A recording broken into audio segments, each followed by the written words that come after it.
The situation in the Middle East is growing more dire by the hour. The war in Gaza is raging and risks spiraling throughout the region.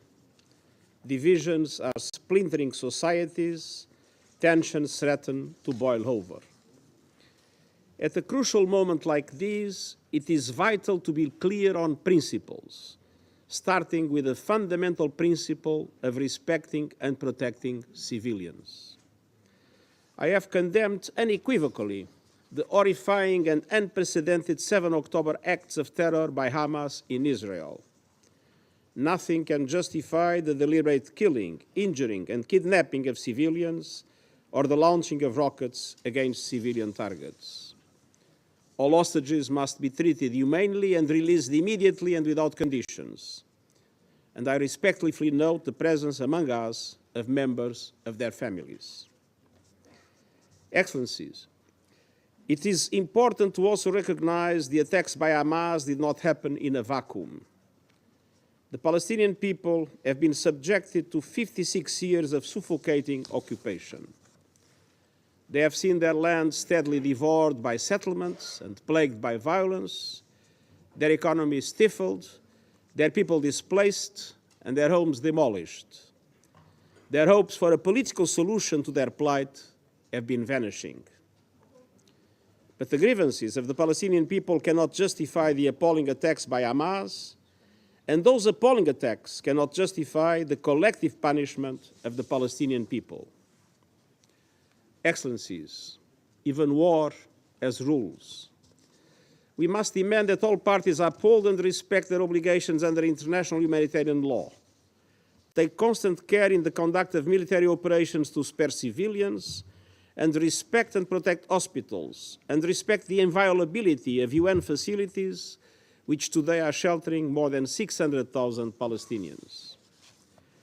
The relentless bombardment of Gaza by Israeli forces, the level of civilian casualties, and the wholesale destruction of neighborhoods continue to mount and are deeply alarming.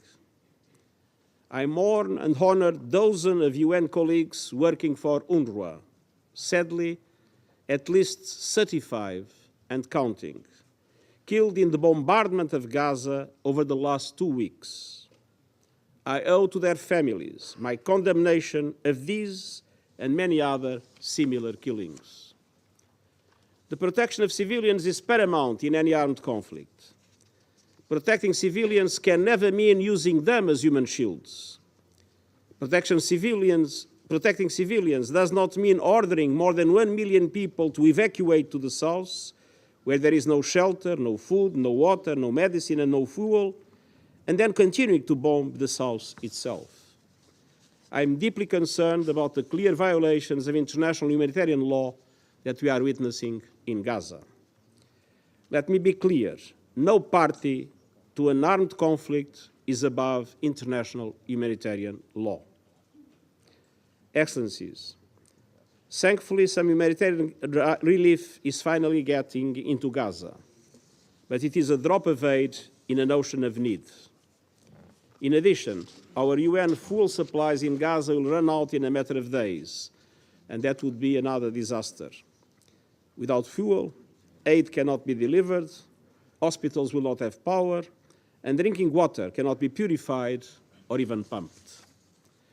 The people of Gaza need continuous aid delivery at a level that corresponds to the enormous needs, and that aid must be delivered without restrictions. I salute our UN colleagues and humanitarian partners in Gaza working under hazardous conditions and risking their lives to provide aid to those in need. They are an inspiration.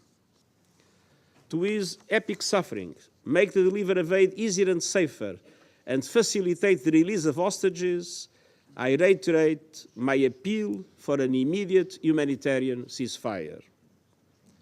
Excellencies, even in this moment of grave and immediate danger, we cannot lose sight of the only realistic foundation for a true peace and stability, a two-state solution.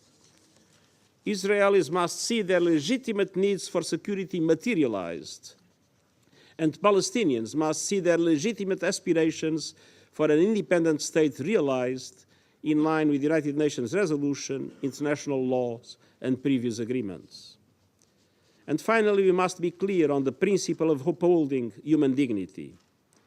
Polarization and dehumanization are being fueled by a tsunami of disinformation. We must stand up to the forces of anti-Semitism, anti-Muslim bigotry, and all forms of hate. Mr. President, Excellencies, today is United Nations Day, marking 78 years since the UN Charter entered into force. That Charter reflects our shared commitment to advance peace, sustainable development, and human rights.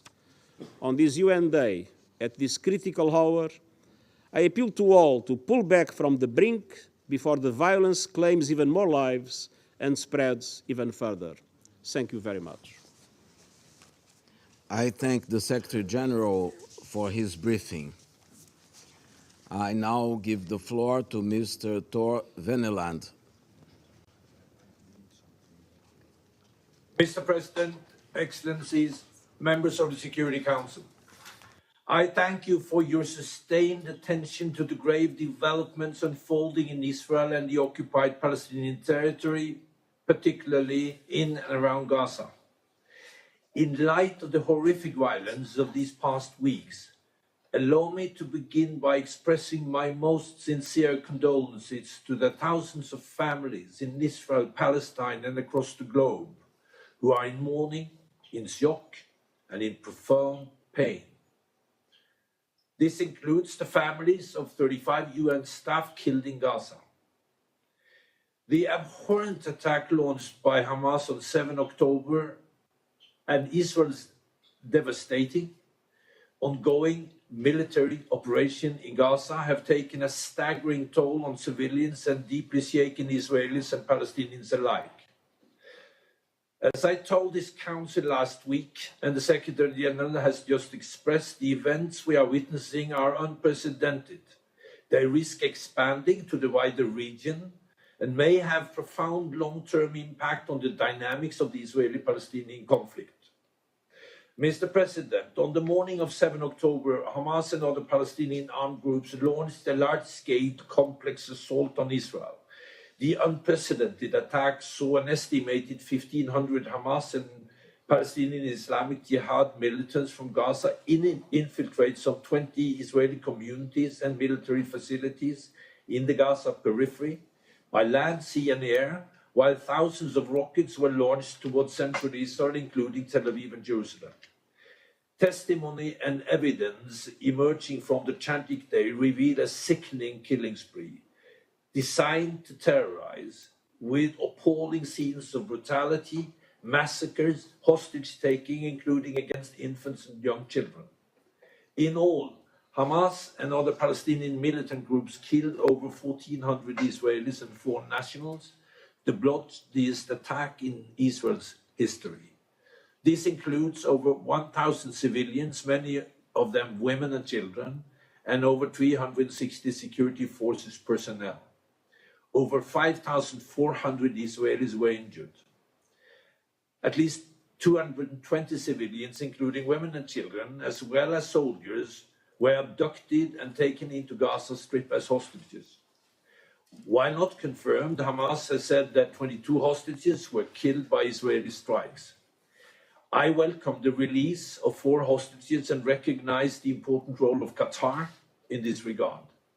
To the families of hostages, some of whom are with us today, the fear and uncertainties you have had to endure is unimaginable. As the Secretary General and I have said repeatedly, your loved ones must be returned to you immediately and unconditionally. Heavy fighting between Israeli forces and militants inside the Israeli communities continued until 10 October, when the Israeli Defense Forces said it regained control of the perimeter fence. Over 120,000 Israelis were displaced from the area. Hamas and other Palestinian militant groups in Gaza have continued to launch indiscriminate rocket fire from Gaza into Israel, reaching as far as north as Haifa. To date, according to Israeli sources, some 7,700 rockets have been launched. Mr. President, on the day of the attack, Israeli Security Cabinet declared a state of war for the first time in over 50 years, with the aim of, quote, the destruction of the military and governing capabilities of Hamas and Islamic Jihad, unquote. That same day, Israeli forces began a massive bombardment of what they said were Hamas sites throughout Gaza. Israeli air assaults in the Strip has continued to date, with some 5,000 such sites targeted, according to the IDF. On 8 October, Israeli Minister for Defense announced a complete siege of Gaza, blocking all entry of goods, including electricity, water, food, fuel, and medical equipment. The airstrikes have been devastating and resulted in a staggering number of Palestinian fatalities, a vast number of whom are civilians. Thus far, the Ministry of Health in Gaza has reported over 5,000 Palestinians killed, including 1,100 women, 2,000 children, as well as journalists, medical workers, and first responders, with more than 15,000 injured. Authorities estimate that hundreds more lay dead or injured under rubble as rescue effort languish amid continuous airstrike. Over 1 million Palestinians have been displaced. The level of physical destruction has left entire neighborhoods in rubble, and critical infrastructure has been destroyed or damaged. Schools, including UNRWA schools and hospitals, many sheltering displaced Palestinians, have been hit. Displacement levels are unprecedented. Compounding the destruction from airstrikes, the humanitarian impact has been immense. In this regard, I welcome Egypt's facilitation to open Rafah border crossing on 21 October and reiterate the humanitarian assistance needs to flow safely and continuously into the Strip. I echo the Secretary General's appeal for an immediate humanitarian ceasefire. Lynn Hastings, the humanitarian coordinator in the OPT, will report in full on the humanitarian situation on behalf of the Under-Secretary General for Humanitarian Affairs and Emergency Relief Coordinator, Martin Griffiths. Mr. President, the risk of significant further deterioration in the situation of the occupied West Bank or spillover of the conflict in the region remain significant. Violence in the occupied West Bank, including East Jerusalem, already at worrying level, has increased since the outbreak of the war. Israeli authorities have imposed widespread movement restriction and conducted extensive arrests. High number of daily clashes and armed exchanges between Palestinians and Israeli security forces and settlers have been recorded, as well as settler-related violence and Palestinian attacks against the Israelis. Since 7 October, 93 Palestinians, including 27 children, have been killed by ISF or settlers, and 1 Israeli security personnel was killed in an armed exchange. Large demonstrations in solidarity with the Gaza population took place in cities across the West Bank, with some leading to confrontation with Palestinian security forces. Meanwhile, across the blue line and amid heightened rhetoric and actors on the ground, intermittent but intense exchanges of fire since 8 October. Hezbollah, Hamas, and Palestinian Islamic Jihad have launched rockets and anti-tank missiles towards Israel, while IDF responded with artillery fire and airstrikes, leading to casualties on both sides. On 13 and 20 October, 2 journalists were killed. Palestinian militants from Lebanon have also made several infiltration attempts, the most significant on 9 October. Over 80,000 Israelis have been evacuated from homes, and some 20,000 Lebanese have been displaced.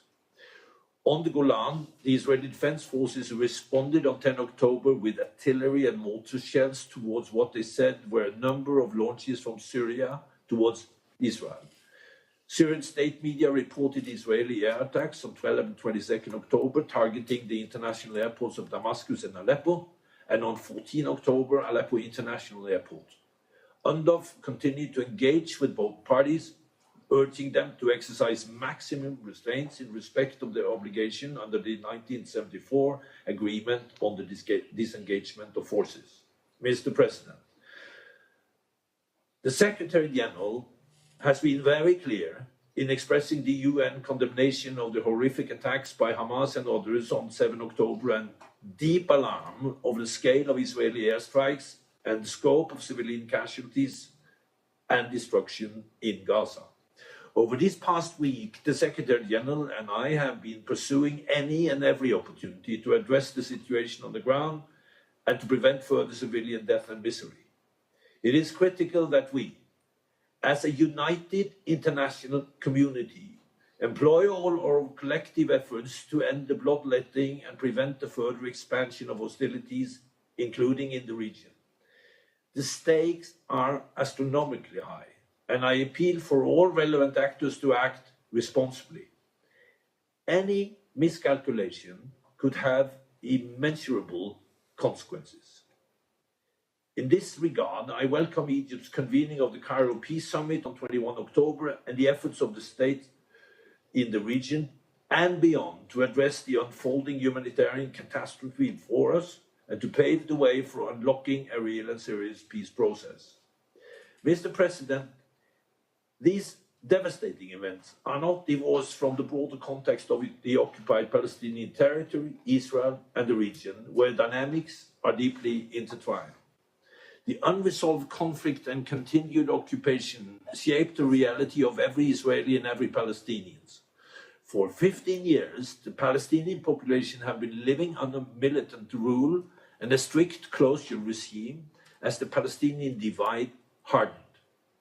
For a generation, hope has been lost, and despair has prevailed for those who see prospect for a more peaceful future pulling still further away. Only a political solution will move us forward. The steps we take to address these crises must be implemented in a way that ultimately advances a negotiated peace and fulfills the legitimate national aspiration of Palestinians and Israelis, the long-held vision of two states in line with UN resolution, international law, and previous agreements. Thank you. I thank Mr. Venezuelan for his briefing, and I now give the floor to Mrs. Lynn Hastings. Mr. President, thank you for this opportunity to update the Security Council on behalf of Undersecretary General for Humanitarian Affairs and Emergency Relief Coordinator Martin Griffiths. At the outset, I want to welcome the release of 2 hostages on Saturday and another 2 yesterday.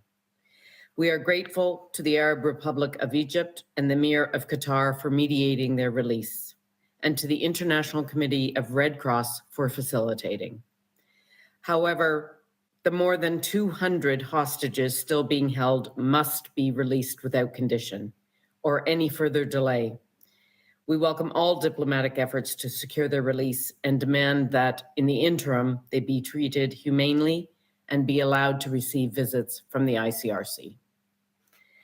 As intense airstrikes continue to rain down on Gaza, and as indiscriminate rockets fly into Israel, death, injury, destruction, and displacement are mounting. On the Israeli side, the fatality toll is more than 3 times the cumulative number of Israelis killed since OCHA began recording casualties in 2005. In Gaza, the reported Palestinian fatality toll of the past 17 days is more than double the total number of fatalities of the entire 2014, a war which lasted 50 days. Women and children comprise some 62% of these victims. The number of those who are internally displaced has swelled to 1.4 million. Nearly 600,000 people are sheltering in UNRWA facilities in increasingly dire conditions. The average number of IDPs per shelter has reached 2.5 times the capacity. As my colleagues have repeatedly highlighted, there is nowhere to seek refuge in Gaza. When it comes to decisions on whether and where to flee, civilians are damned if they do and damned if they don't. Displaced families are reportedly returning to North Gaza due to ongoing bombardments because their basic needs, including safety, cannot be met in the south. I reiterate that civilians must be protected and have the essentials they need to survive, whether they move or if they stay. To give you an idea of the scale of destruction, according to the Gaza Ministry of Housing, at least 42% of all housing units in the Strip have already been either destroyed or damaged since October 7th. The scale of destruction calls into question the ability of people to ever return to their homes. Meanwhile, Gaza remains under a full electricity blackout. Hospitals are on the brink of collapse due to shortages of electricity, medicine, equipment, specialized personnel, and the damage and destruction. Patients are being treated on the floors due to a shortage of beds. Doctors are being forced to operate without anesthesia. Since the 7th of October, 16 health workers in Gaza have reportedly been killed and 30 injured while on duty. Mr. President, in the middle of this tumult, the agreement to use Rafah crossing from Egypt to get essential humanitarian supplies into Gaza has provided a glimmer of hope to people living in the appalling conditions. This past weekend, 34 trucks entered Gaza with life-saving supplies, and another 20 crossed Rafah into Gaza yesterday. 20 more of those are due to cross today. We welcome this important development, and we pledge to do our part to ensure these deliveries increase and continue. But these deliveries are a drop in the bucket compared to the vast scale of needs. They amount to no more than 4% of the daily average volume of commodities entering Gaza prior to these hostilities. Needs are now, of course, significantly greater. And most crucially, the deliveries made over the past few days do not include fuel. That is essential for powering the services that are needed for people to survive. Without fuel, our humanitarian operation will stop. No fuel means no hospitals functioning, no desalination of water, and no baking. Many people are drinking saline groundwater, increasing the risks of diarrhea, cholera, and other health issues. We urge Israel to bring water and electricity supplies back to pre-conflict levels and to work with us to find a secure way of bringing fuel into Gaza. While we negotiate with the government of Israel as to how best to bring fuel into Gaza, we have 400,000 liters of trucks ready to go. This would provide fuel for approximately 2.5 more days. If the civilians across Gaza are to get access to adequate food, water, medical care, and other essential supplies, we must be able to scale up deliveries of all goods, and we must be able to replenish fuel supplies. It will be important also that the Israeli crossings for the movement of people and goods are opened. I want to express my utmost admiration for the bravery and extraordinary commitment of those delivering life-saving and humanitarian services in Gaza. This includes the incredible staff at UNRWA, many of whom are displaced themselves and who continue to support the most vulnerable despite it all. We must also pay tribute to the 35 UNRWA colleagues who have tragically been killed. I urge the Council to redouble funding to UNRWA and other humanitarian agencies on the ground without delay so they can continue these indispensable efforts. Mr. President, today of all days, when we celebrate the United Nations, we must all continue to demand respect for international humanitarian law. The parties on all sides must take constant care to spare civilians, including medical and humanitarian personnel, civilian objects, including homes, hospitals, and humanitarian assets. Civilians must have the essentials to survive, and to this end, the passage of rapid and unimpeded and increased humanitarian relief must be facilitated and water and electricity connections resumed. I urge all countries with influence to exert it and ensure respect for the rules of war.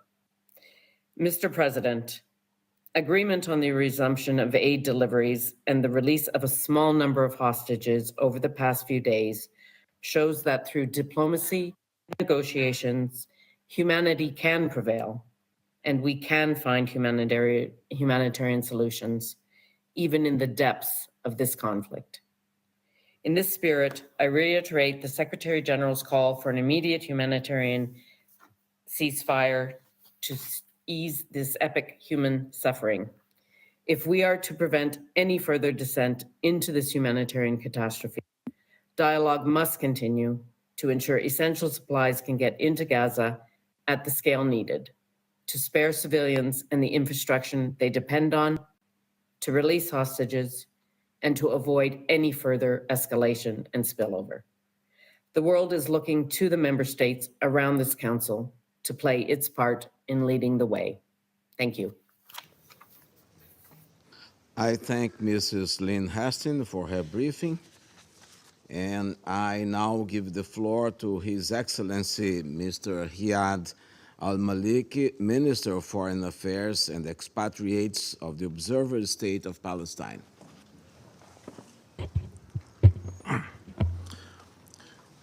Mr. President, we are here today to stop the killing, to stop the massacres being committed against the Palestinian people.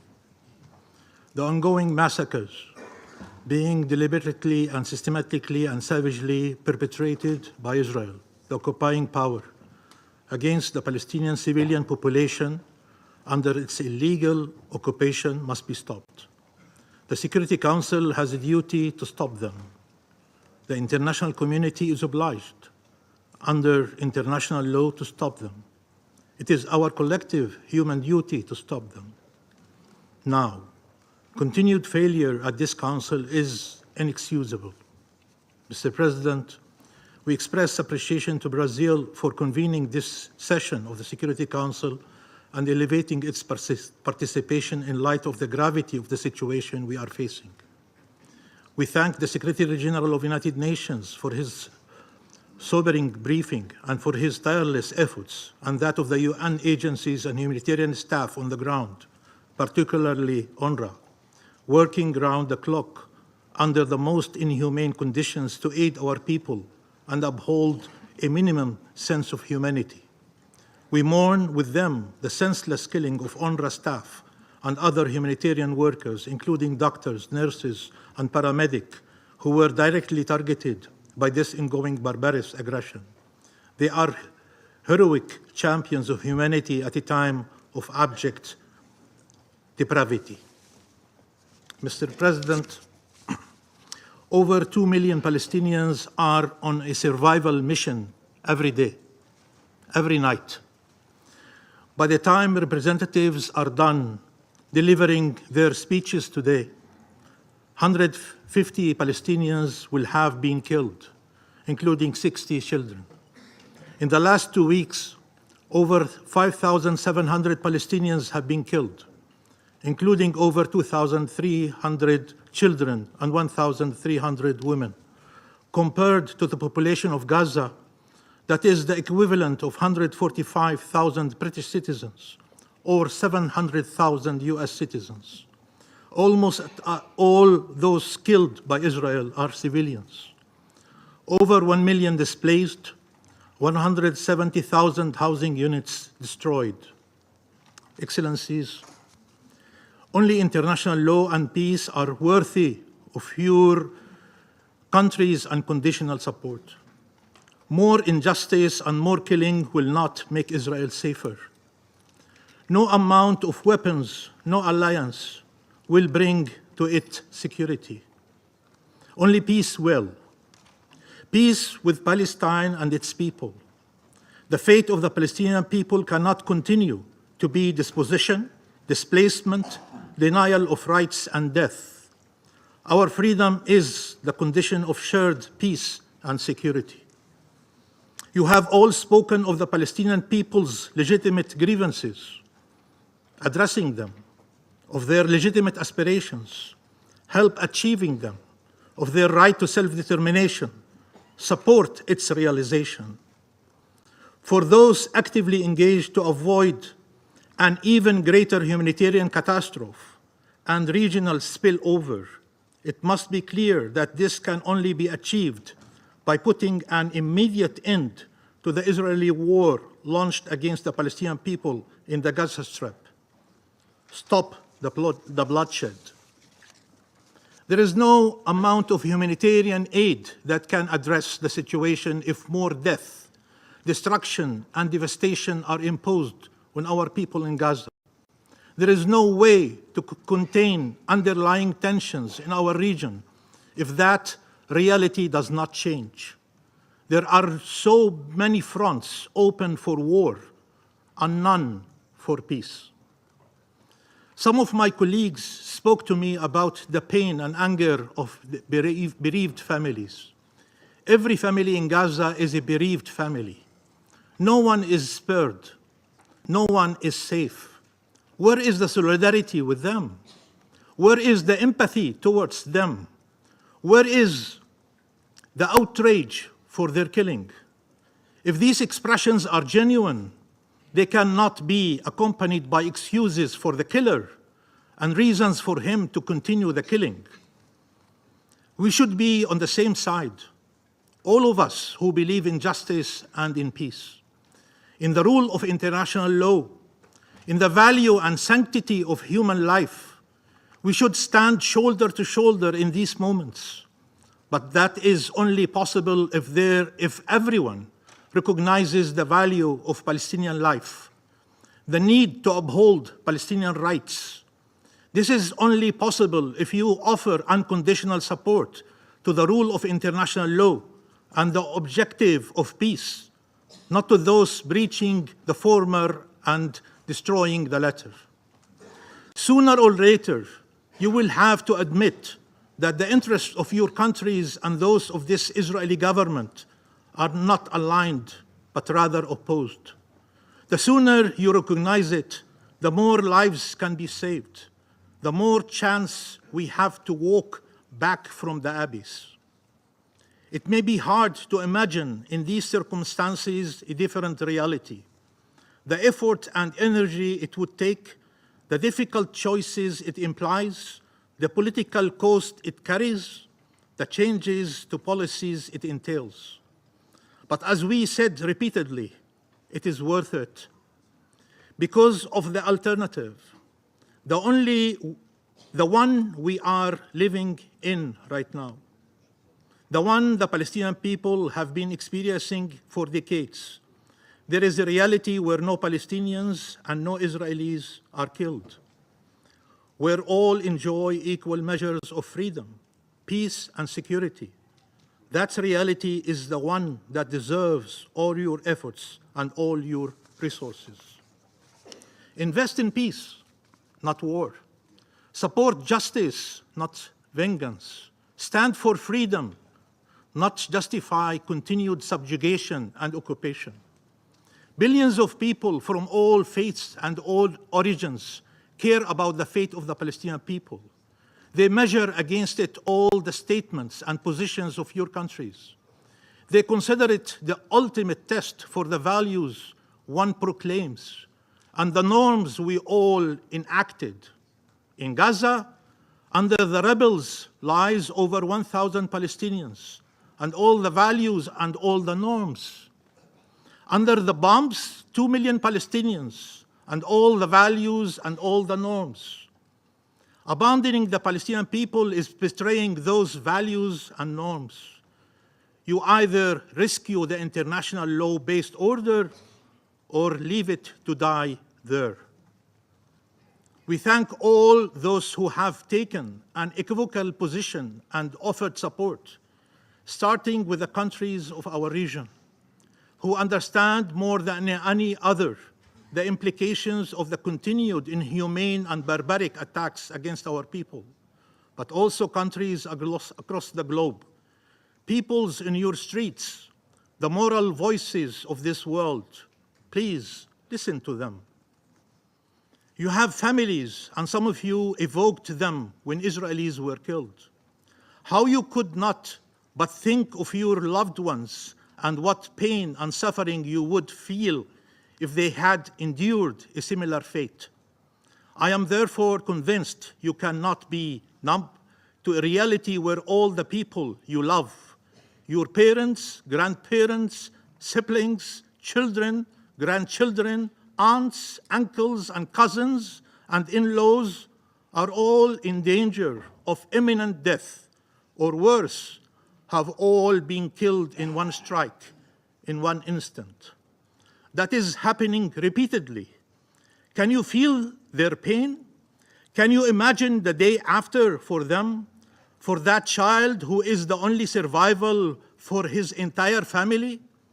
Can you then imagine how we feel when anyone claims this is for the better? Can you imagine your loved ones besieged and bombed, deprived of the essential goods for their survival, their fate dependent on decision to allow or prevent fuel, water, and food from entering, with any delay meaning a death sentence for many? Families should be reunited in life, not in death.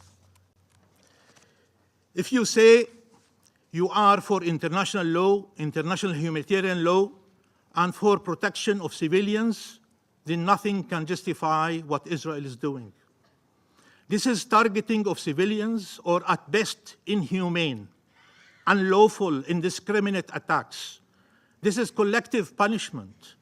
Once you remove the principles of humanity and distinction from the laws of war, nothing remains.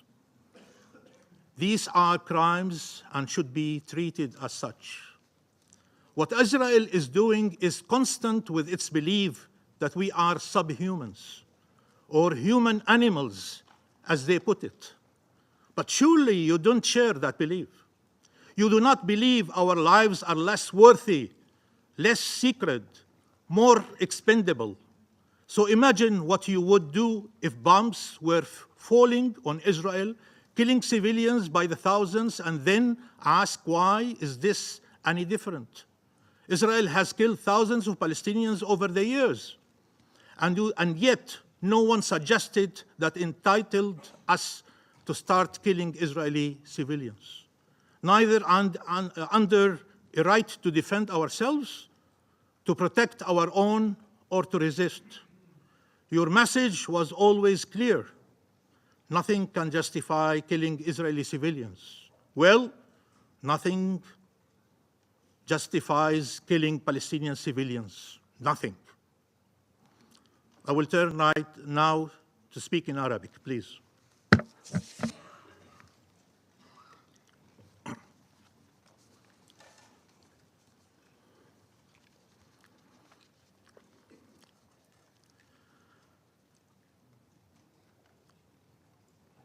Sayyid Rais, Mr. President,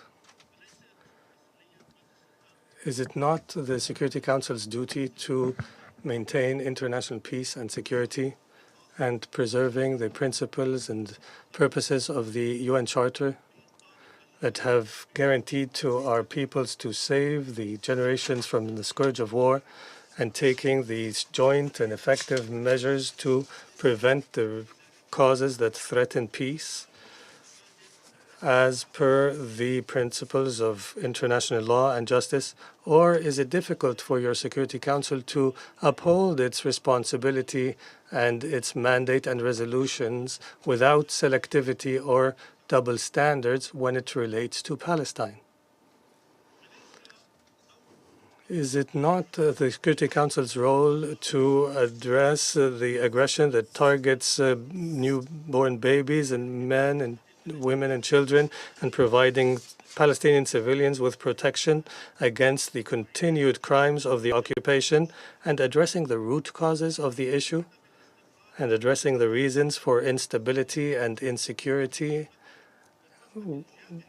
which represent the desire of the occupying Israeli power to colonize the Palestinian people. Peace and security pass through the gate of empowering the Palestinians and their enjoyment of their inalienable rights, and not through evading this path and ignoring their suffering.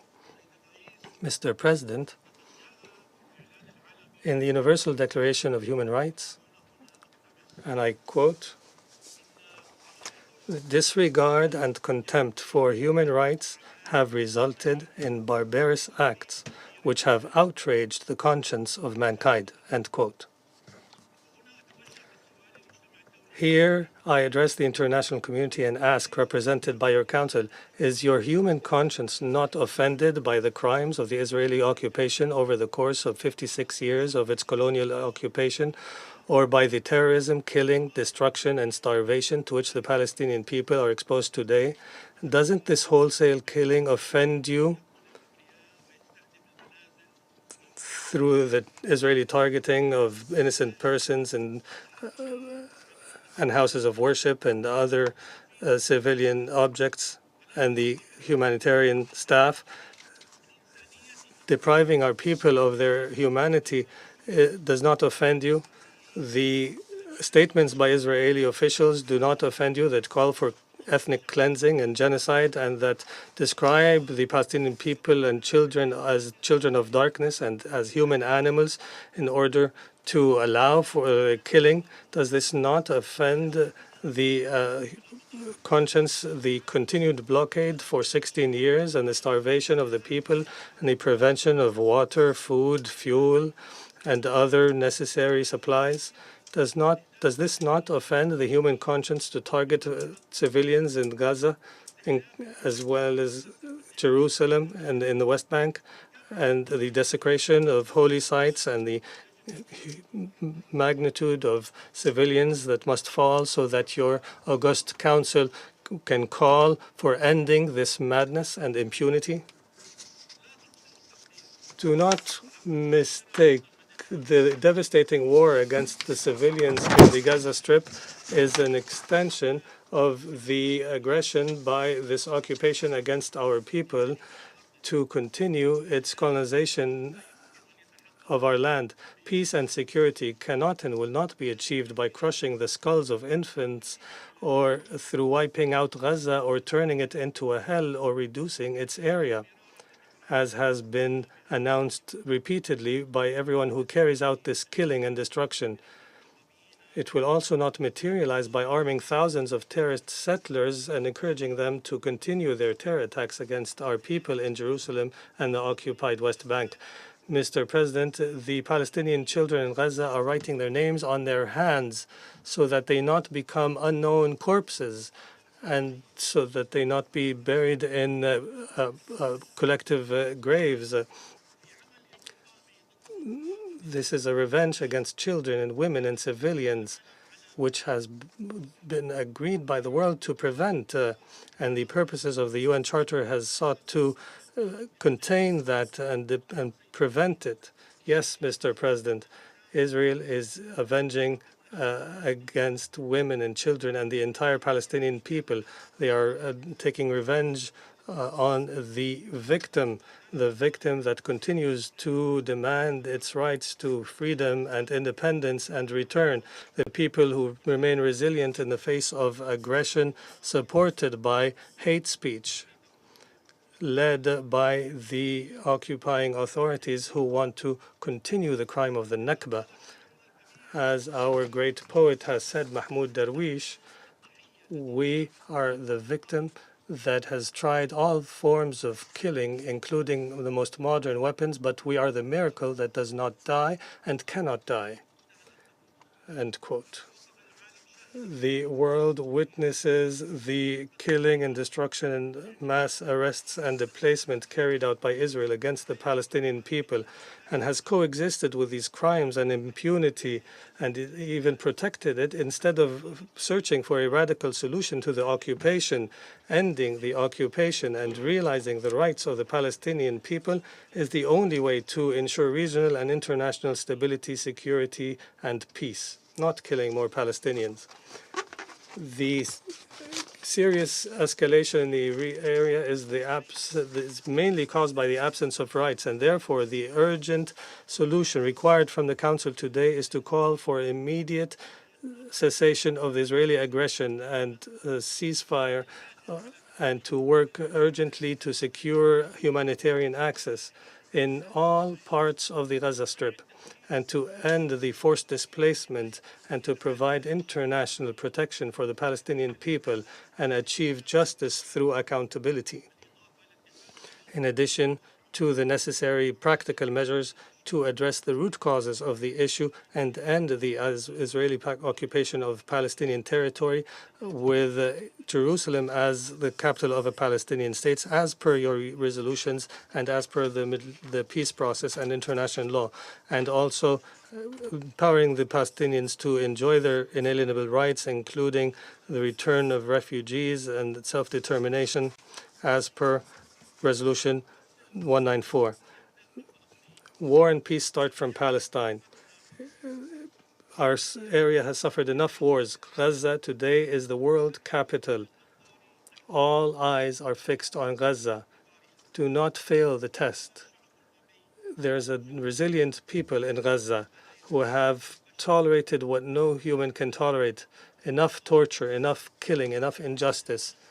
Long live Gaza, and long live Palestine, and long live freedom, so that peace can live for long. Thank you, Mr. President. I thank His Excellency Mr. Al-Maliki for his statement, and I now give the floor to His Excellency Mr. Eli Cohen, Minister for Foreign Affairs of Israel.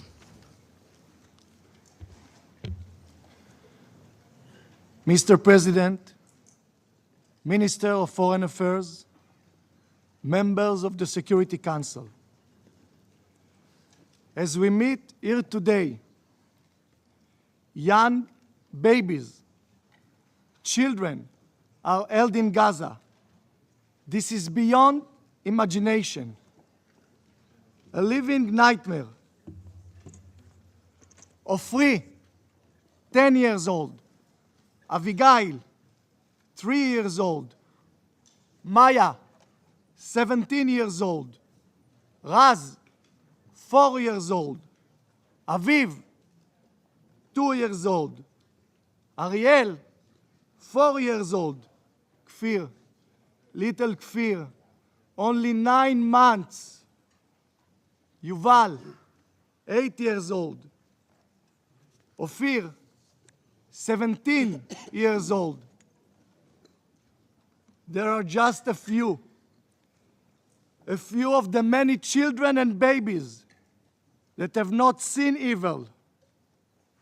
They have not caused evil, but they are victims of evil. These kids witness horror which cannot be described by words. Mr. Secretary General, in what world do you live? Definitely, this is not our world. Do I want to remember the creation of hell, the shouts of the raiders in joining the hunt, cries of the wounded begging for life, faces of mothers craved with pain, hiding children, dripping with fear? No, I don't want to remember. But how can I forget? Do I want to remember this world upside down? Families vanish in the midst of the day. The mass grave steaming with vapor of blood. Mothers screaming for children in vain. No, I have to remember and never let you forget. This heart-burning poem was written by Alexander Kimmel, a Holocaust survivor in 1942. 5 years later, the United Nations General Assembly voted in favor of the creation of the Jewish state, the birth of the State of Israel. 75 years ago was a clear statement: never again, never again. Saturday, October 7, will go down in history as nothing less than a brutal massacre. Saturday, October 7, is a wake-up call for the entire free world, a wake-up call against extremism and terror. On that day, over 1,500 terrorists of Hamas and Islamic Jihad infiltrated Israel from the south with a viciousness exceeded even ISIS, killing over 1,400 babies, children, women, and men, and wounded over 4,000. They went from house to house, slaughtering entire families and individuals in the beds, on the streets, on the way to the synagogue, raping women, burned them alive, dancing and chanting on people's bodies. You have not been there. You have not seen the horror or smell it. Let us pause for a moment. Think about many innocent people that just wake up in Saturday morning. So many of them are not yet brought to a final burial. And let's recite the immortal words of the Jewish prayer for the dead, the Kaddish. Yitgadal v'yitkadash shmei Rabbah. This massacre will go down in history as more brutal than ISIS.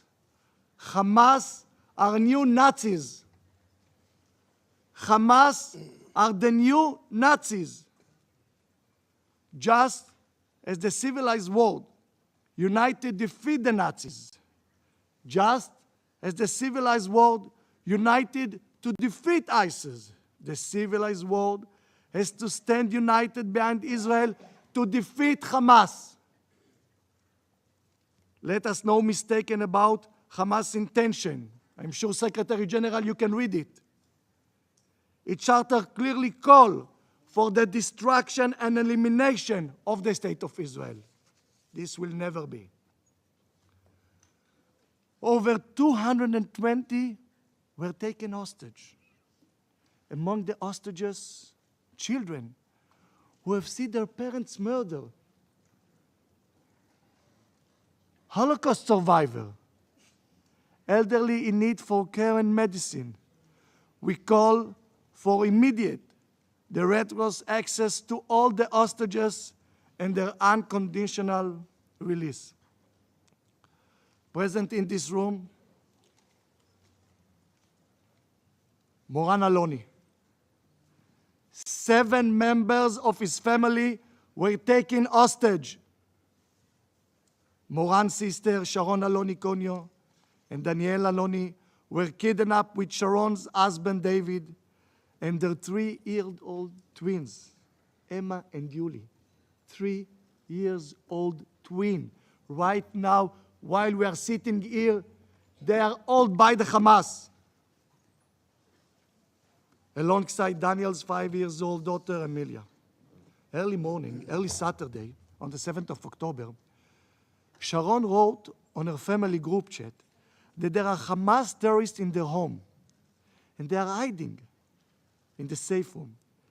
A few minutes later, she wrote that the terrorists set the house on fire, since if they are not able to enter into the room and to slaughter them, they burn the houses in order they will get out. And they written that they are choking in the safe room. A few minutes later, Moran received a private message from his sister. We are dying. Help us. The family received information that Sharon, Daniel, Emma, Yuli, Emilia, David, and Ariel, David's brother, are held in captive by Hamas terrorists in Gaza. Here with us is another family, Hirsch Goldberg Polin, a young man age 23, one of the beautiful and innocent participants in the music festival. Hersh is seriously injured. On his phone, the last 2 text messages he managed to send to his parents before he was kidnapped to Gaza. I love you. I'm sorry. That's what he wrote to his parents. There are other family here with us today, the family of Itai Chen, Kit and Aviva Segal, Liad Benin, Idan Alexander, Omer Ventura, and there is so many more. Qatar, which financed and harbor of Hamas leaders, could influence and enable the immediate and unconditional release of all hostages held by the terrorists. You, members of the international community, should demand Qatar to do just that. The meeting should conclude with a clear message: bring them home. Bring them home.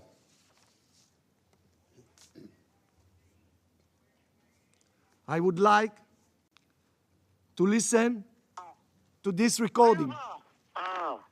طب انا قاعد اكلمك من جوا بسيم، افتح الواتس تبعه قول له وين، شوف كيف قتله، شوف كيف قتلت فيديو يابا، ابنك قتل يهود، هاي دخلوا بسيم يابا. ربنا يحميك يا رب، ربنا يحميك يا رب، ربنا يحميك. قاعد اكلمك من جوال يهوديه، قتلتها وقتلت جوزها.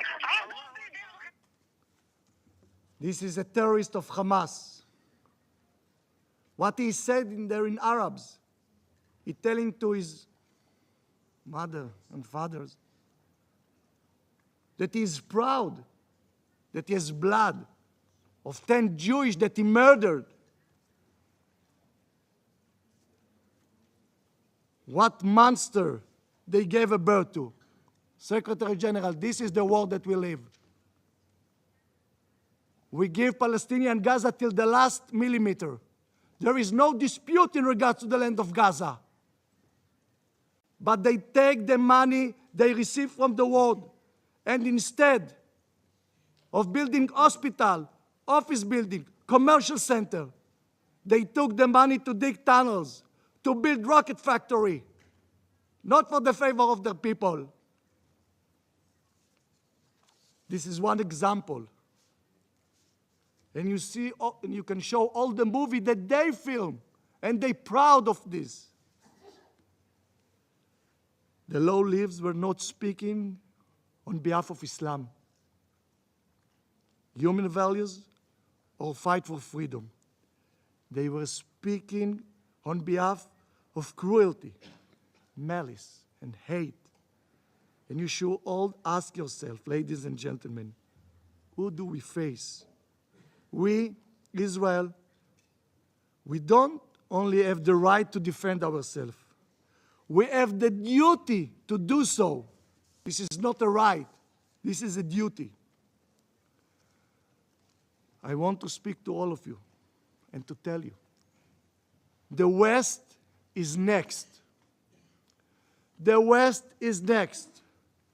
The war which was imposed on us, there is no side.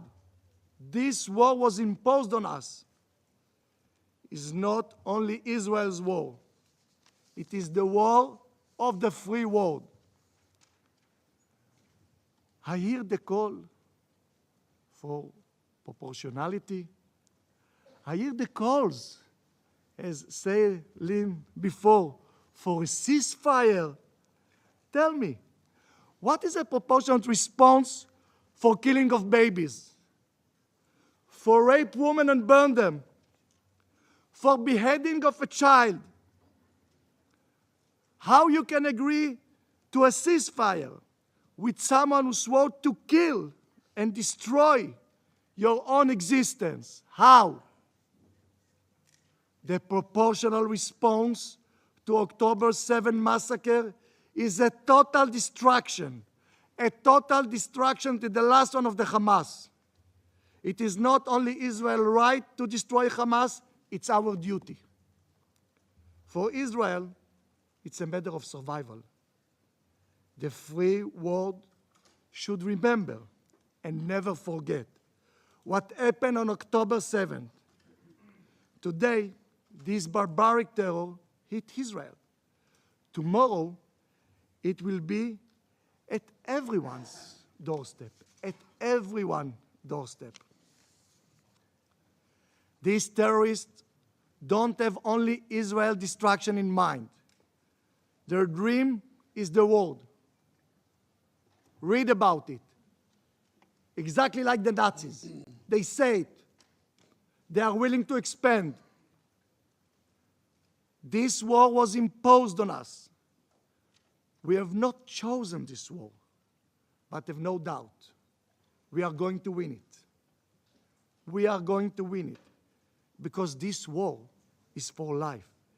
This war must be your war as well. As Iran's proxy, Hamas, has three objectives to its barbarous attack: the murder of Jews, the kidnapping of hostages, and derailing the expansion of peace, stability, and normalization in our region. United will and purpose like never before. Israel must now act in an unprecedented way to ensure Hamas objectives will never be met. Will never be met. This is the aim, the 18th day since the beginning of this war. Through the last 18 days, our citizens were under heavily missile and rocket fire from Gaza, and not only from Gaza. There is a clear attempt on escalating and provoking a war on our northern border, whereas Iran proxy Hezbollah is targeting our cities. The objective of Hamas, its patron and collaborator is clear. They will not succeed. Not only from neighboring country, Israel is facing threat. Last week, cruise missiles were launched at Israel from Yemen. Have no illusion who is behind it and what is the reason. I'm telling to our Arab country and neighbor, we share the same threat of Iran and the terror organization. The same threat. I stand here in front of you saying loud and clear, this war will be won. And for the international community to understand who is under threat and who is the aggressor. Mr. President, colleagues, permanent representative, the world now is facing a clear choice of moral clarity.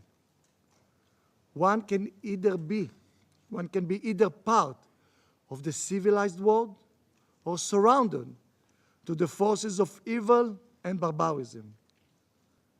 Hamas savages and their friends. There is no middle ground, no room for moral ambiguity, no room for this.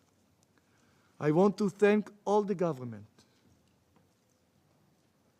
who's already designated Hamas as a terror organization, and I call others to do it immediately. I want to thank the United States, President Biden and Secretary Blinken for showing such a moral clarity, for standing with Israel in word and deed at this dark hour. Thank you. I also wish to thank the many other leaders from across the world who have come to stand with Israel in this difficult time. I would like to remind you, the Charter here of the United Nations, which you all signed, begins with this word: we, the people of the United Nations, determined to save succeeding generation from the scourge of war, which twice in our lifetime has brought untold sorrow to mankind. Today, after the most vicious and brutal terror attack in the modern history, if all nations do not stand decisively and clearly by the innocent orphans left alone in the world, by the kids that were slaughtered while dancing at sunrise, by the Holocaust survivors murdered or kidnapped. Stand by Israel on our mission to eliminate the monsters from the face of the earth. If all nations do not stand by the basic value of humanity described in the UN Charter, this will be the darkest hour of United Nations under you, Mr. Secretary. At this place, will have no moral justification to exist. At this difficult time for the people of Israel, we say loudly, we are strong. We will rebuild. We are determined and resolved to achieve our dream, to be a free nation in our land, the land of Zion and Jerusalem. Thank you. I thank His Excellency Mr. Cohen for his statement. I shall now make a statement in my capacity as the Minister for Foreign Affairs of Brazil.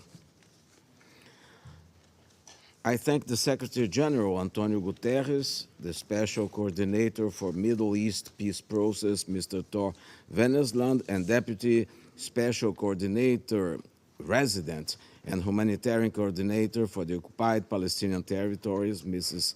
Lim Hastings, for their briefings. We are witnessing unprecedented levels of violence in the region. Since October 7th, more than 5,000 lives have been lost on both sides, and more than 1 million people have fled their homes in the Gaza Strip. Allow me to quote President Lula on his appeal to reason. Hamas must release Israeli children who were abducted from their families. Israel must cease bombing so that Palestinian children and their mothers can leave the Gaza Strip across the border with Egypt.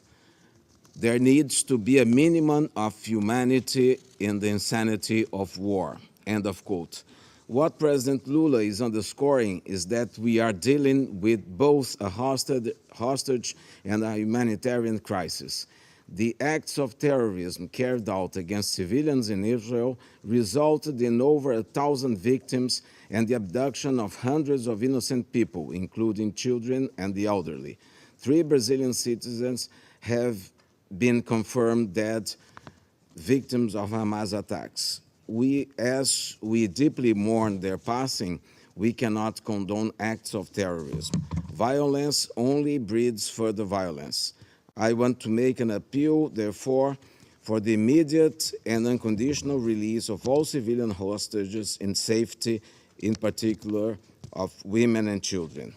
Acts of terrorism are heinous and criminal, and international law is clear on the ways to address it. The Security Council has created a significant body of counterterrorism norms. When counterterrorism efforts disregard basic norms and principles, including on the use of force, they reinforce rather than counter the narratives of terrorist groups. Hence, as an effective strategy to address the terrorist threats, it's imperative to ensure full respect for human rights, humanitarian law, and refugee law. Children must always be treated primarily as victims. in a manner consistent with their rights, dignity, and needs. The escalating violence in Gaza is also unacceptable. So is the demolition of civilian infrastructure, which resulted in the destruction of 42% of civilian housing. We cannot tolerate the loss of over 2,000 Palestinian children. As the occupying power, Israel has a legal and moral obligation to protect the local population under international humanitarian law. The recent events in Gaza are particularly concerning, including the so-called evacuation order, which is leading to unprecedented levels of misery for innocent people. The number of trucks with humanitarian aid that cross the Rafah border is utterly insufficient to meet the basic needs of the local population. The entire territory continues without power supply, impacting the work of health personnel. Hospitals are operating beyond full capacity. Access to drinkable water has been impeded, and many are resorting to improper sources of water. Civilians must be respected and protected at all times and everywhere. All parties must strictly abide by their obligations under international humanitarian law. And I highlight in this respect the fundamental principles of distinction, proportionality, humanity, necessity, and precaution, which must guide and inform all actions and military operations. Distinguished delegates, we must not lose sight of the root causes of this conflict: oppression, social and economic inequalities, recurring violations of human rights. 2023 marks 75 years since the beginning of the Israel-Palestine conflict. It is disheartening to see the lack of progress in the peace process between Palestinians and Israelis. The stalemate in the peace process has been fueling an unsettling rise in violence. Even before the crisis in Gaza, 2023 was already the year with the highest death toll since 2005. The situation in the West Bank remains tense, with successive harmful incidents escalating into violence and leading to civilian casualties. The surge in shelter-related violence is also alarming. Achieving peace requires strict adherence to international law, as well as working towards realizing the two-state solution. As clearly stated by this Council, the continued occupation of the West Bank is unlawful and undermines the prospects for peace. Israel must stop all settlement activities in the occupied Palestinian territories, including East Jerusalem. The difference of treatment towards settlers and locals is unacceptable. The current and projected expansion all but erases the viability of a future Palestinian state and engenders violence and hatred. We also underscore the importance of preserving the historic status quo at the holy sites in Jerusalem and acknowledge the significance of the Hashemite custody. Brazil urges all parties to exercise maximum restraint and abstain from provocations, including the use of extremist rhetoric. Intra-Palestinian reconciliation is also pivotal. We acknowledge the meetings in Egypt focused on exploring reconciliation efforts among Palestinian factions. We encourage the continuation of diplomatic engagements to regional peace processes. Brazil praises UNRWA's invaluable humanitarian work for one of the world's most vulnerable refugee populations, the Palestinians, and we mourn UNRWA's brave workers who lost their lives in the line of duty since the beginning of current hostilities. Our commitment to UNRWA is reflected in our availability to hold the vice chairmanship and the chairmanship of the agency's advisory commission from July 2024 and July 2025, respectively. Distinguished delegates, the broader Middle East has long been entangled in a web of conflicts. These conflicts lead to immeasurable suffering, grief, loss, hardship, and worst of all, hopelessness. They also severely destabilize the region. Now we see the very concrete risk of the crisis in Gaza spilling over to other parts of the region. Amid all these daunting challenges, diplomacy and dialogue remain as our most powerful assets. The maritime dispute between Israel and Lebanon has been peacefully settled through negotiations. Similarly, the recent rapprochement between Saudi Arabia and Iran underscores the potential of good faith engagement. The establishment of diplomatic relations between Israel and Arab countries also show the willingness to engage and cooperate. Such endeavors bring hope on peace in the region. The League of Arab States plays a vital role in this context by working tirelessly to mediate and foster dialogue between conflicting parties.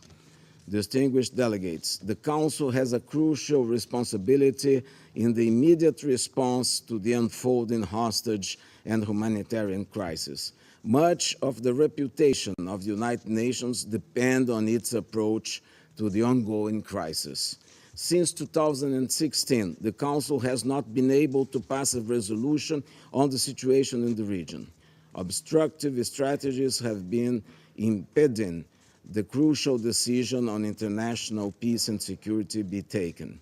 As a result, the situation in the Middle East is by far one of the most thwarted issues in the Security Council. This Council must be up to the challenge before us. We will likely be tried and found guilty by future generations for our inaction and complacency. We must find ways to unlock multilateral action. Focusing on disagreements will not lead us to the direction of much-needed solution to the unfolding dire human crisis. The Security Council should not shy away from its responsibility of calling for the liberation of the innocent people abducted from their families, as well as for their safety, well-being, and humane treatment. This is a broad political call for the opening of urgently needed humanitarian corridors. A decision on the humanitarian aspects of the current crisis is within a hand's reach of the Council members on condition that we refrain from politicization of the already complex situation on the ground. Brazil will continue to promote dialogue among members and action on the part of the Councils through the opening of possible avenues of negotiation. In this spirit, President Lula instructed me to attend the Cairo Peace Summit the past Saturday with an unequivocal message to add Brazil's voice to all those who are urging calm, restraint, and peace in the region. Despite the various positions of the member states there represented, consensus was possible on four major aspects as follows: the end of violence, the implementation of ceasefire, the establishment of humanitarian corridors, and the full endorsement of the two-state solution. Enough of strife, suffering, and instability. We need all stakeholders to see their own interests through new lenses with long-term and far-sighted perspectives. We need solutions, no matter how politically difficult they may be. A peace and prosperous Middle East is to the benefit of all of us. Thank you. I shall now resume my function as President of the Council. I now give the floor to His Excellency Antony Blinken, Secretary of State of the United States. Mr. President, thank you for convening this ministerial and for convening this council. And thank you very much, Special Coordinator Wennesland, Deputy Special Coordinator Hastings, for your important briefings. Mr. Secretary General, we're grateful for your leadership in this incredibly challenging time. particularly in helping get humanitarian aid to civilians in Gaza. And to the entire UN team, their incredible bravery, their dedication, all of those who continue to serve in some of the most difficult circumstances imaginable, we express our gratitude and our admiration. I'm here today because the United States believes that the United Nations, and this Council in particular, has a crucial role to play in addressing this crisis. Indeed, we put forward a resolution that sets out practical steps that we can take together toward that end. The resolution builds on many elements of the text that Brazil put forward last week. It incorporates substantive feedback that we received from fellow Council members over recent days. It also draws heavily on the views that I heard firsthand from partners across the region after Hamas's appalling attack on October 7th, views that the United States shares. First, we all recognize the right and indeed the imperative of states to defend themselves against terrorism. That's why we must unequivocally condemn Hamas's barbaric terrorist attack against Israel. Babies riddled with bullets, young people hunted down and gunned down with glee, young people beheaded, families burned alive in a final embrace, parents executed in front of their children, children executed in front of their parents, and so many taken hostage in Gaza. We have to ask, indeed it must be asked, where is the outrage? Where is the revulsion? Where is the rejection? Where is the explicit condemnation of these horrors? We must affirm the right of any nation to defend itself and to prevent such horror from repeating itself.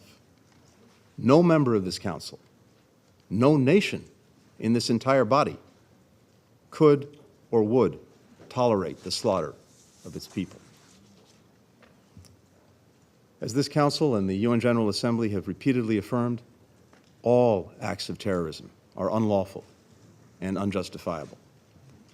They're unlawful and unjustifiable whether they target people in Nairobi or Bali, in Luxor, Istanbul or Mumbai, in New York or Kibbutz Berry. They're unlawful and unjustifiable whether they're carried out by ISIS, by Boko Haram, by Al-Shabaab, by Lashkar-e-Taiba, or by Hamas. They're unlawful and unjustifiable whether victims are targeted for their faith, their ethnicity, their nationality, or any other reason. And this Council has a responsibility to denounce member states that arm, that fund, and train Hamas, or any other terrorist group that carries out such horrific acts. Let's not forget that among the more than 1,400 people that Hamas killed on October 7th were citizens from more than 30 UN member states, including many of the members around this very table. The victims included at least 33 American citizens. Every one of us has a stake. Every one of us has a responsibility in defeating terrorism.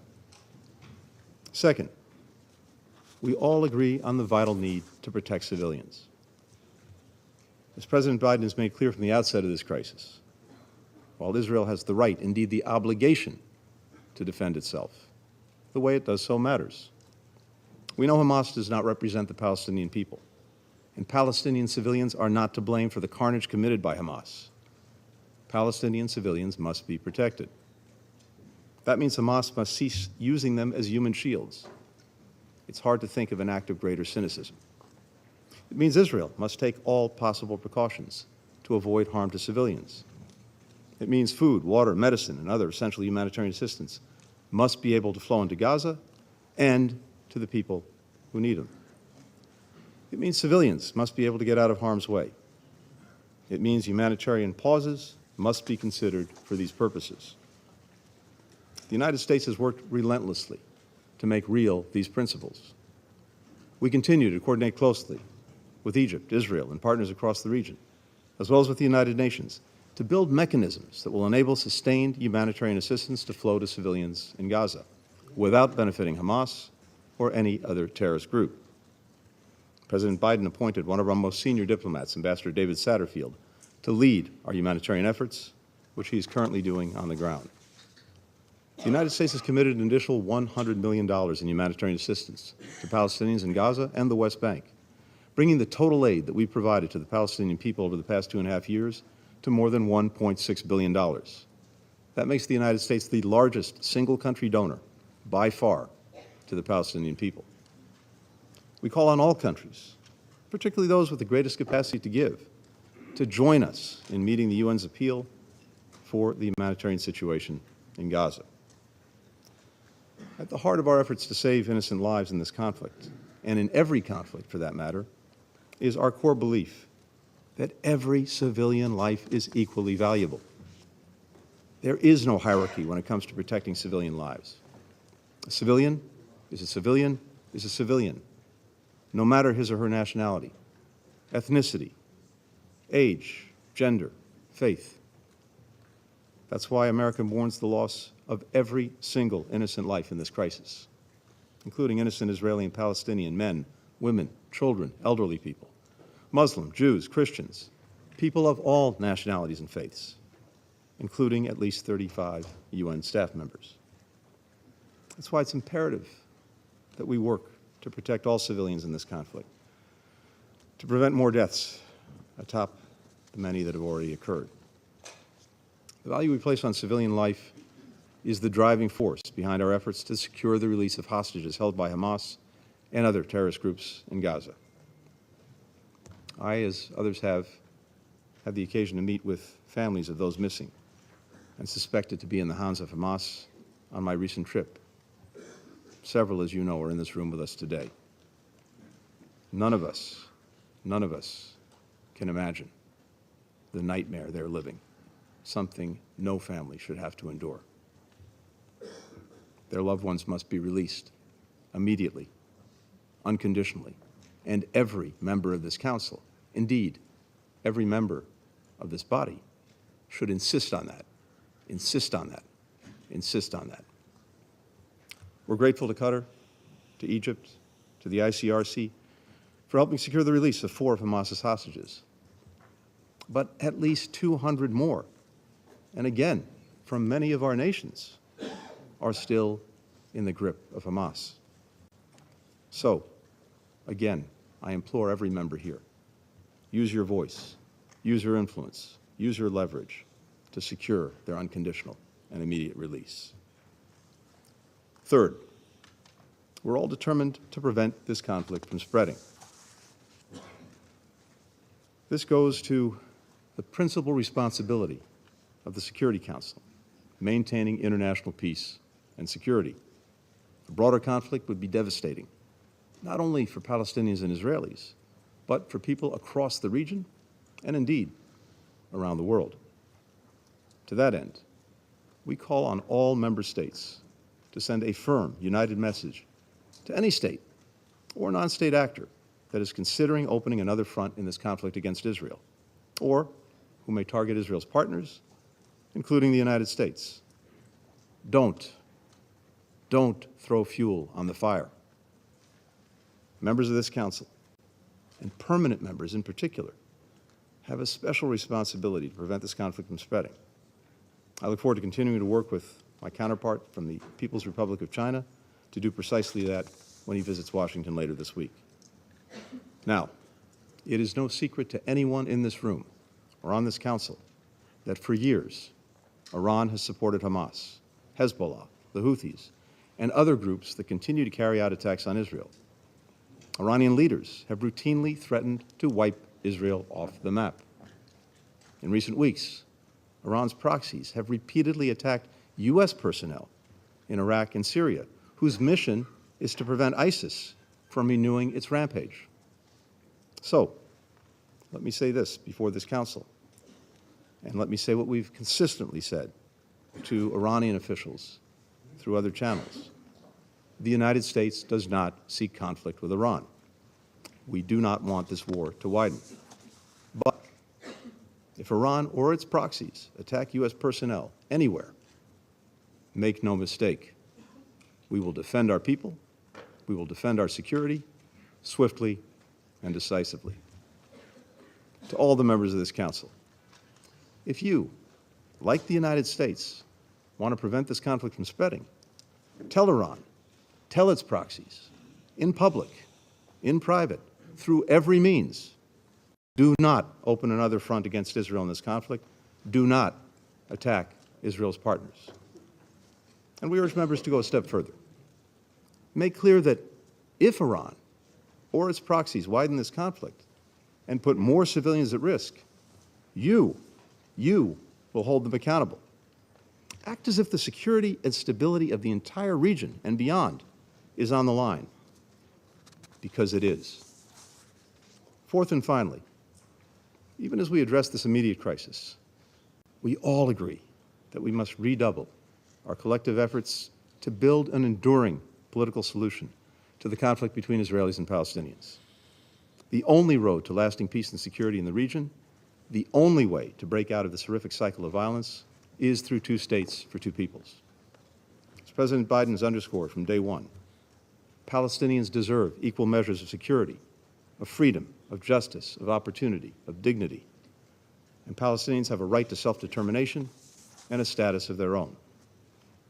Now, we have no illusions about how hard it will be to achieve a two-state solution. But as President Biden has said, we cannot give up on peace. Indeed, it's precisely in the darkest moments, like this one, that we have to fight the hardest to preserve an alternative path, to show people making it real, improving their lives in tangible ways is possible.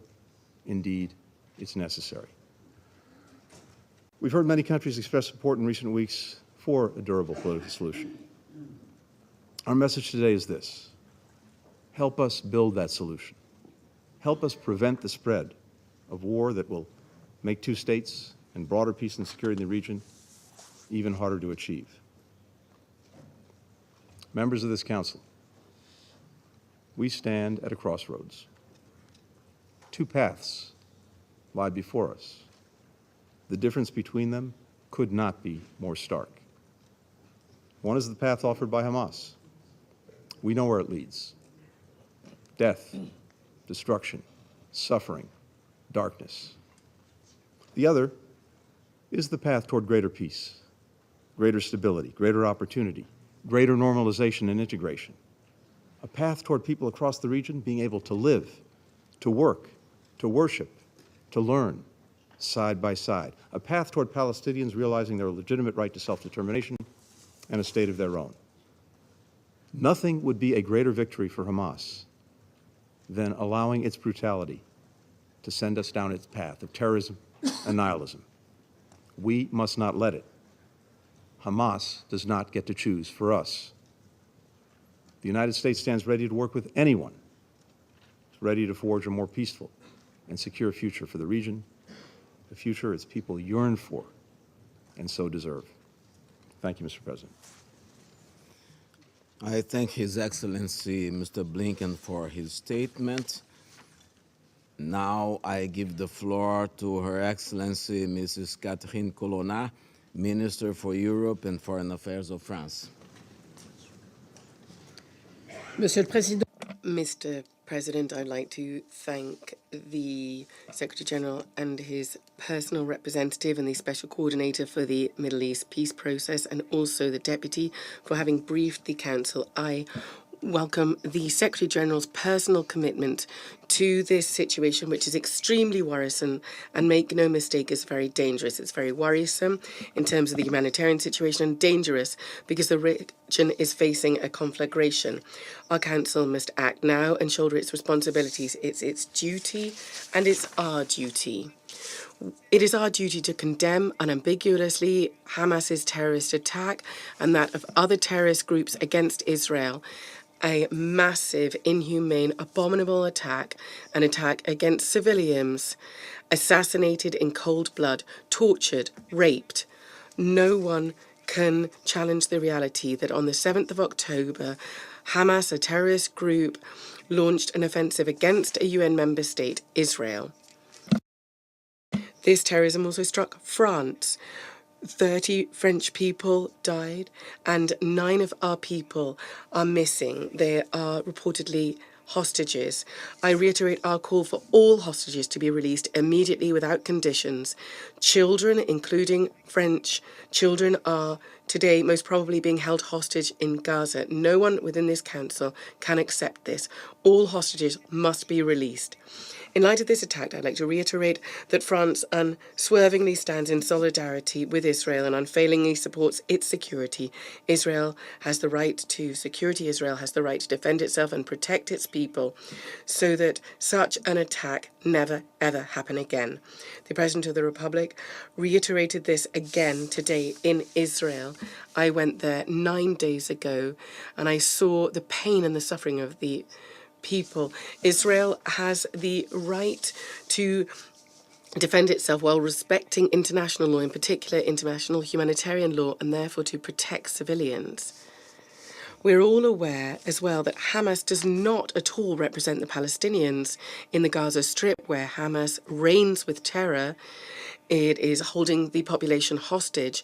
It just brings suffering because of the violence of the fighting, and Hamas brings a terrible humanitarian crisis. Given this humanitarian crisis, our duty, including that of Israel, is to guarantee ongoing provision to civilians, including women, children in Gaza, of basic goods, of water, food, medicine, and fuel. Civilian lives must be protected. Any loss of civilian life is a tragedy. In order to achieve this, we need to ensure safe, swift, unhindered humanitarian access, but also sustainable access to the Gaza Strip. We must also ensure the respect for international humanitarian law and its principles: humanity, neutrality, impartiality, and independence. We must also call for humanitarian pauses to be set up, a humanitarian truce that will ultimately lead to a ceasefire. I talked about this on Friday in Cairo during the Summit for the Peace organised by Egypt, and I welcome Egypt's efforts. And also this was reiterated yesterday to the French Parliament. Over the weekend, 2 humanitarian convoys were able to cross the Rafah crossing point, and they need to continue to enter Gaza. The Secretary General said it. The entry of these trucks is a question of life or death for the inhabitants of Gaza. The number of these convoys must increase. More needs to be done because the needs are enormous. Each civilian counts, each minute counts. France is engaged in tackling the humanitarian needs. Just like the EU, it has increased its humanitarian assistance to the people. Since the start of the crisis, France has mobilised 20 million additional euros in supplementary humanitarian aid for the population of Gaza through the UN and UNRWA and the WFP, the ICRC and NGOs. I would like to commend them. France has also chartered a special flight with emergency humanitarian aid for the Palestinians to assist efforts conducted by Egypt that we encourage. The sum total of our assistance to the Palestinians will thus in 2023 reach 100 million euros. We therefore have furthermore the duty of preventing a conflagration of the entire region. France is undertaken to stop a spillover. Certain stakeholders need to refrain from benefiting from the current situation. We need to be very blunt here. We caution them against any regional escalation that would drag the region into a downward spiral. A conflagration rather would not benefit either the region nor anyone else. The seriousness of this situation, sir, reminds us and urges us that it is our duty to pave the way for peace once again. We need to act to create the favourable conditions for a lasting political solution that can meet the legitimate aspirations of Palestinians and Israelis to live in peace, not pitted against each other, but alongside each other. The conditions for this lasting peace are well known. The indispensable guarantees to Israel for its security and a state for the Palestinians. The only viable solution is a two-state solution, the two-state solution. This is what France has always defended and will continue to defend. I mentioned this on Saturday in Cairo, and the President Macron will say this again today to the Israelis and Palestinians and regional partners. We must do all we can to mobilise in order to achieve this. The Council must mobilise and fully exercise its responsibility. It's high time for this to happen. The President of the country of France wanted to go to Rabballah, and he managed to do so, and he has met with President Abbas right now. We need to do all we can to mobilise in order to find political prospects. This council needs to fully exercise its responsibility here. It is high time for it unambiguously to condemn the Hamas terrorist attack against Israel, that it calls to respect international law, including humanitarian law, and calls for deliveries to the aid to be delivered to the population in Gaza. This is why France voted in favour of the draft resolution presented by Brazil. I would like to thank Brazil for its efforts, and this is why France will continue to support any council initiative that is just and based on our common principles.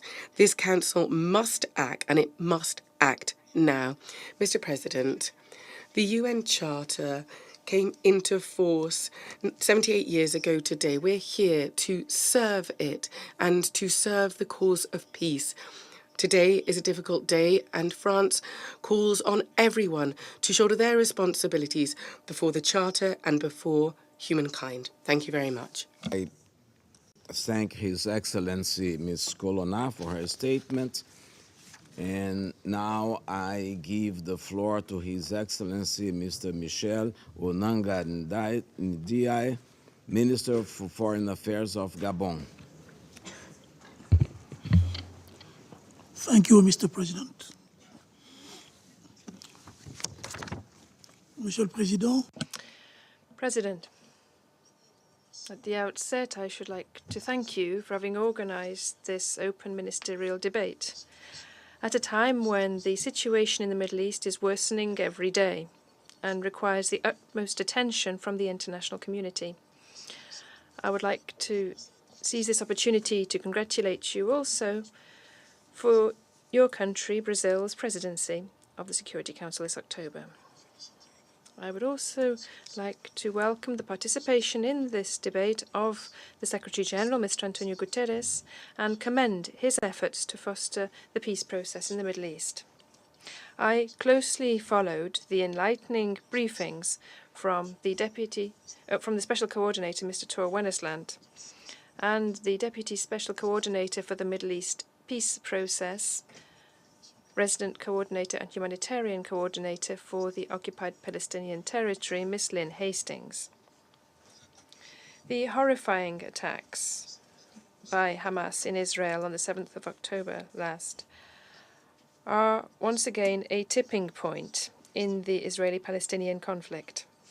The toll from the fighting between Israel and Hamas is reaching dizzying heights and worsening by the day, with thousands dead and injured, abductions, atrocities committed against women, children, and older persons. Gabon reiterates its robust condemnation of these acts of savagery and urges the captors to release all hostages. The release of 2 hostages of American nationality on the 20th of October and then 2 more of Israeli nationality on yesterday is an encouraging sign. We recognize Israel's right to legitimate defense, but whilst upholding the principles of proportionality, precaution, and distinction. The siege of Gaza is pushing the levels of human distress to an unbearable point. Indiscriminate airstrikes have claimed thousands of lives and caused immeasurable destruction over just a few days.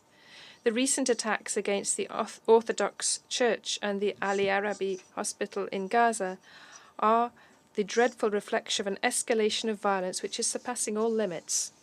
My country, Gabon, condemns violence against civilian infrastructure and recalls the fact that health facilities and their personnel must be respected and protected under all circumstances pursuant to international humanitarian law. I wish to pay a heartfelt tribute to the humanitarian workers who are continuing their activities with devotion in often hostile conditions at the risk of their lives. Still, on the humanitarian front, we are closely following the delivery of aid to the Gaza Strip at the Rafah crossing, which began on the 21st of October. This is, I believe, a glimmer of hope for the millions of Gazan people clamped within the vice-like grip of the warring parties with no drinking water, food, gas, fuel or electricity. In this regard, we welcome the efforts of Egypt and the United States and launch an appeal for a continuous opening of this crossing point, given the critical situation on the ground. President, when confronted with its responsibilities, our Council has unfortunately been unable to surmount its differences. Gabon, my country, voted in favour of the two last draft resolutions, driven by a deep desire to bring an end to the abuses and to protect civilians. We regret the fact that our Council was unable to reach consensus. The immediate cessation of hostilities and an unhindered access for humanitarian aid to the people in need are vital and urgent. We must work further to silence the guns and achieve an enduring solution commensurate to the gravity of this crisis. Gabon believes that it is high time for humanity to prevail over political and geopolitical alliances. Clearly, the current conflict cannot be understood only in the wake of the events in recent days. An examination of the root causes of this conflict is an urgent necessity.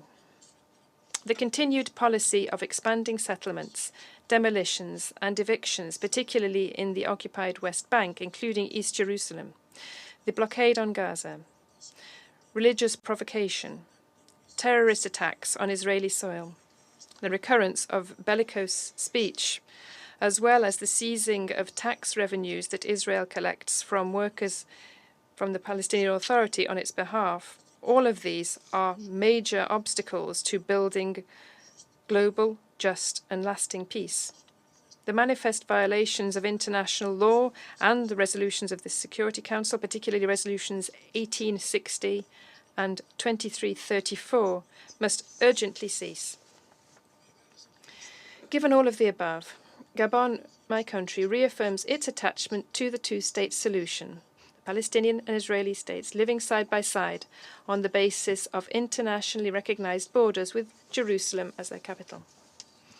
Moreover, in the context of a peaceful coexistence of Israeli and Palestinian people, Gabon also recalls its attachment to upholding the status quo of the holy sites of Jerusalem and recognizes the crucial role of the Kingdom of Jordan as official custodian of the Muslim holy sites of Jerusalem. President, the escalation in hostilities places us in the context of a war whose impact on the region is unquestionable. We must prevent the situation from becoming mired down and the opening of other fronts in the region, particularly in the West Bank or the south of Lebanon, which would make the regional environment still more volatile. Gabon notes the holding in Cairo of the Peace Summit on the 21st of October and urges regional and international protagonists with an influence on the parties to lend every support to initiatives aimed at dialogue and peace in the Middle East. Finally, President, my country reaffirms at this sacred day for the United Nations our deep conviction that only diplomacy, dialogue and negotiation, with a central role for the United Nations, are the channels to achieve a sustainable solution to this conflict, a solution which would ensure the right of the Palestinian people to self-determination and the legitimate right of Israel to security. Thank you. I thank His Excellency Mr. Onanga Ndiaye for his statement, and I now give the floor to His Excellency Mr. Igli Hassani, Minister for Europe and Foreign Affairs of Albania. Thank you, Minister Vieira, for the invitation and for organizing this high-level meeting. And thank you, Secretary General, and to the briefers for the sober description of the situation on the ground. The terrible events of October 7 represent the deadliest single attack on Israel's history. Albania stands with Israel, like with every other nation under attack, in its legitimate right to self-defense in accordance with international humanitarian law. In such difficult and defining moments, Israel and its people need the support of the community of free nations in responding to terrorists who have committed horrible crimes and continue to question its right to exist. We profoundly believe that there is a way to ensure the security of Israel and ensure the protection of innocent civilians. Innocent lives matter equally, be that Israeli or Palestinian. This is why every measure and every precaution must be taken not to harm those who don't deserve it, those whose lives have been put in danger by Hamas and other terrorists and extremists. Hamas, their leaders who live a comfortable life outside Gaza, and their supporters knew very well what they were doing when they unleashed the beasts to kill, burn, massacre, and kidnap everyone they could. They were hoping to trigger a massive response from Israel, knowing very well that civilians would be caught in the middle. Their hope and their win would be to make the world turn against Israel. But we must not be fooled. There is only one party that is rejoicing with